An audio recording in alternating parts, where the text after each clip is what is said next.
Hello and welcome everyone to the music therapy module Guitar Workshop. My name is Seneca Block. I'm the Lauren Rich Fine Endowed Director for Expressive Therapies. And today we're going to be going through this instrument, talking about reasons why to pick up the guitar and some of the neurological benefits that it has for us, as well as some of the physiological benefits it has for us. And then we'll go through some of the mechanics of the actual instrument. We'll learn a little bit of lingo, and I'll even share some chords to a song. So let's dive right in. So why learn the guitar? Well, the guitar can be a very focused and mindful experience. It's a multi-sensory experience where you're actually holding the instrument in your lap, you have the feel of the strings, and then of course you hear the sound of the instrument as you play. But it's also a really great way to express thoughts and feelings. There may be a time where you want a particular message to come out and you don't have your own words to do that. There's pretty much a song for everything. So learning different songs can be a really great way to do that. And it's also a really great way to socialize with other musicians. Many times during holiday events, multiple musicians can get together within your home, or you can go out and do that together at some local spots. It's also a really great way to externalize our emotions, to really express ourselves again in ways that we wouldn't be able to do without music, and it's a really excellent way to reduce stress. Now, when we actively play an instrument, it's not only having an impact on our emotional responses, we've also seen through research that it has a neurologic implication. So several brain structures, the one pictured here is actually the arcuate fasciculus, which is known as the speech and language highway. Now this connects the Wernicke's and Broca area of the brain that's mainly related to speech, passive interception. However, we see in this diagram that a musician's arcuate fasciculus is actually densified compared to a non-musician. Now this not only shows that music is actually relayed through the brain almost as a language, what's also interesting is that there's implications that active instrumental play may actually be used as a maintenance tool across the lifespan. So it's something that we can do that helps keep us mentally sharp. So it's actually a really great investment into the well-being in your future self by learning an instrument. And just passively listening also has implications where we've seen areas of the brain that are related to the reward response actually light up. We see that music that often gives us chills is actually increasing areas in the brain that are highly rewarding, and also they can help increase our mood state. Now let's get to the guitar. This is a photo of a guitar very similar to the one that I'm holding in my hands right now. There are many different types of guitars. This is actually an acoustic electric guitar, but the basic areas of the body and the neck and the headstock are pretty much the same. So we'll start at the top here. This is known as the headstock, and this is where the strings attach. These small little buttons here, these are called the tuners. This is where you actually turn the knobs to release or put more tension on the string to change the tuning of it. Next we get down to the neck and the fretboard. So this is the main section here that's the darker wood on this guitar. This section is called the body. And then the bottom section is called the bridge.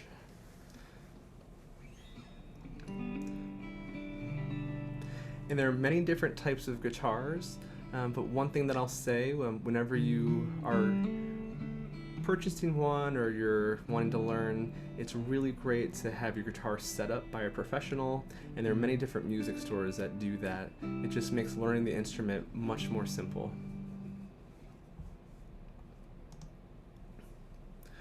So before we get into playing, this is very important, and it's something that's taken me many years to recognize how important it actually is. Posture and holding.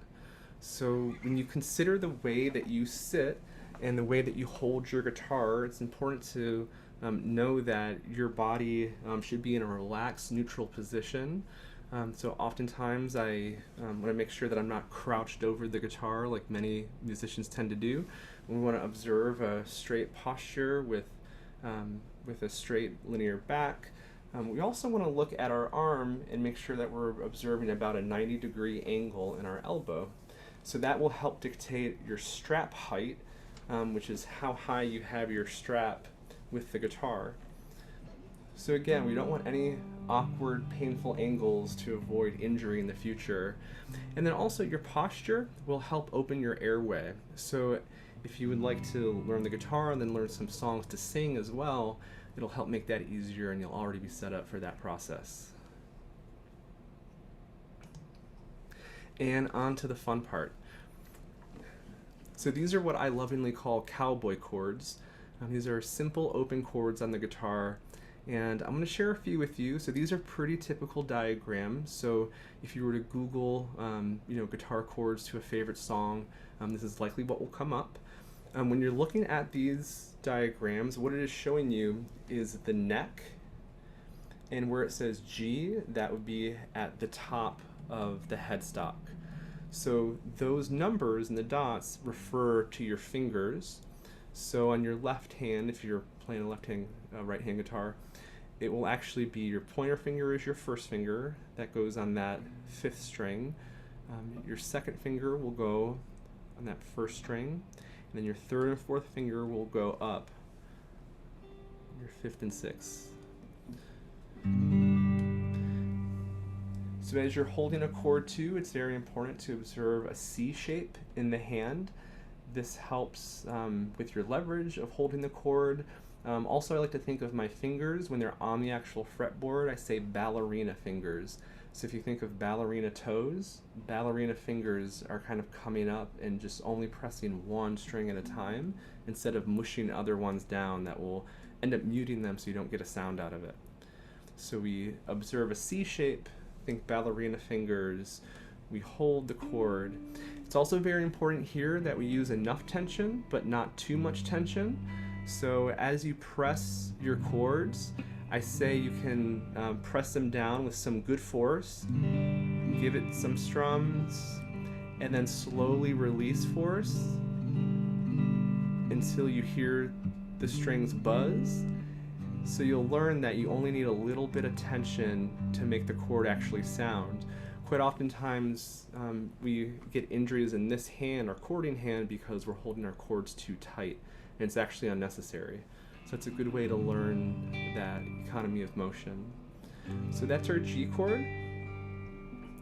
Here's our C chord. Again, we take that 3rd finger on our 5th string, our 3rd finger on our 4th string, our 1st finger on that 2nd. There's our C chord. Again, we can observe a C shape here. And then we get to our D, which is 1st finger on our 3rd string, 2nd finger on our 1st, and 3rd on our 2nd.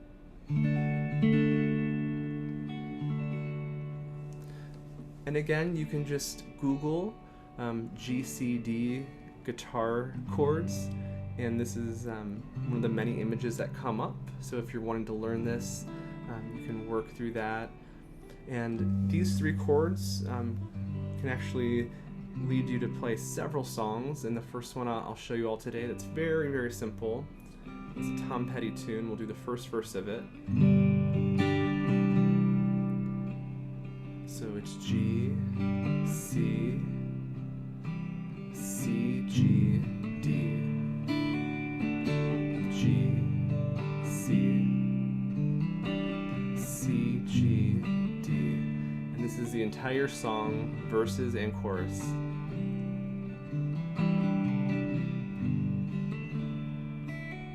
She's a good girl, loves her mama, loves Jesus, and America too.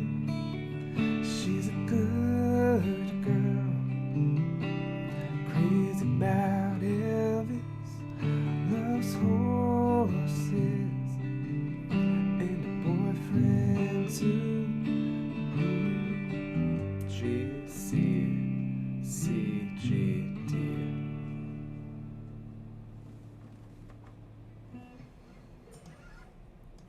Well, I hope this leads you on to picking up a guitar, learning more about it. If you have any questions, please reach out to your local music therapist or feel free to email me at seneca.block@uhhospitals.org. And happy guitaring, everyone.